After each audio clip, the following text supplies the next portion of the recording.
Bonjour à toi mon frère, ma soeur, j'espère que tu vas bien. Aujourd'hui, je vais parler d'un sujet que si tu n'as pas fait attention, si tu ne prêtes pas attention, tu vas trouver ça normal. Mais avec la réalité sociale qu'on rencontre maintenant au Canada, c'est quelque chose qu'il faut rapidement changer. Vous savez, nous tous, on grandit avec une forme de patriarcat. Ce qui veut dire en d'autres termes que c'est le papa qui donne le ton à la maison. Nous, les Bantous, nous, les Afros, c'est quelque chose qui est normal. C'est du genre que c'est papa qui dit comment on va faire comme ça, c'est papa qui dit qu'on fait comme ci, c'est papa qui dit comme ci, comme ci, comme ça.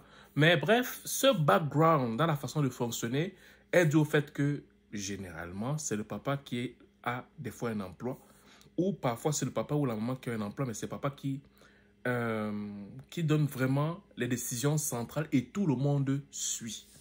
Et non seulement il donne des décisions centrales et tout le monde suit, mais c'est lui encore qui porte pleinement la vision de cette décision qu'il est en train de prendre en fait.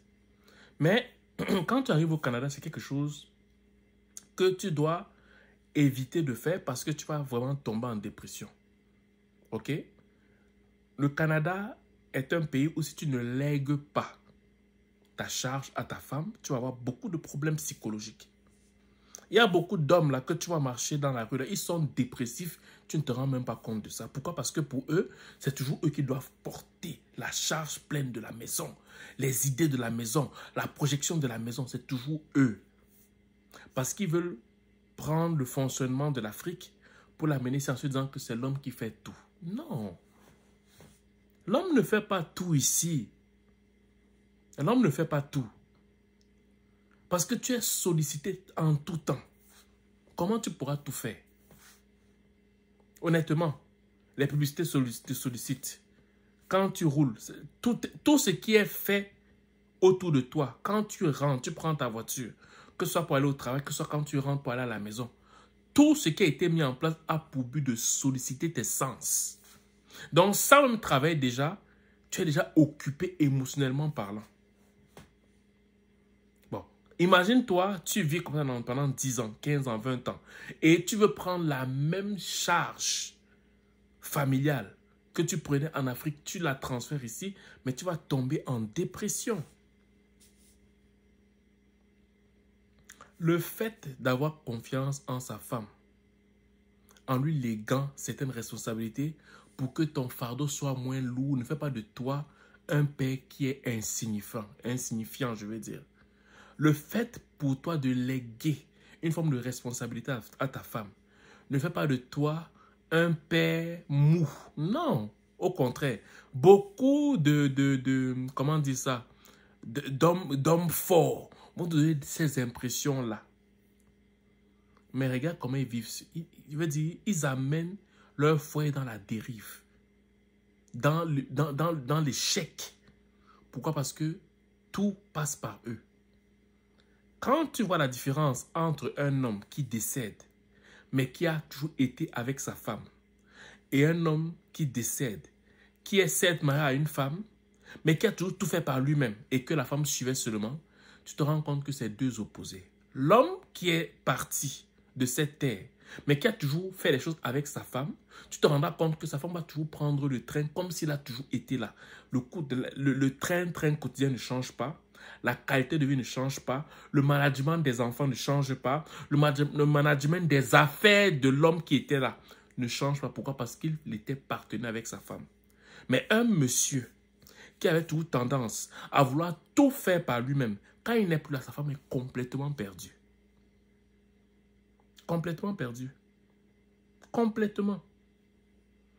Et le Canada, je te garantis une chose. Je te garantis une chose.